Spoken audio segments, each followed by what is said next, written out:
এই নৃশংস হত্যাকাণ্ডের সঙ্গে জড়িত সকল অপরাধীকে দ্রুত আইনের আওতায় আনা হবে এবং তাদের বিরুদ্ধে সর্বোচ্চ শাস্তি নিশ্চিত করা হবে।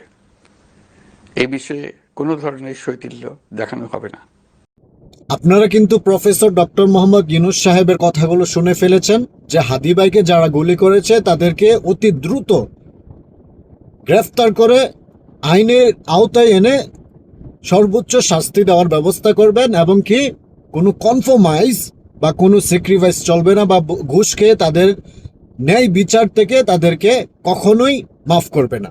তো ইনশাল্লাহ আমরা অগাধ বিশ্বাস আছে যে ডক্টর মোহাম্মদ ইউনূস অতি তাড়াতাড়ি এই দুর্বৃত্তকারীদেরকে, এই খুনিদেরকে ধরে শুধু শাস্তি না, তাদেরকে জনসম্মুখে ফাঁসি দেওয়ার ব্যবস্থা করা হোক।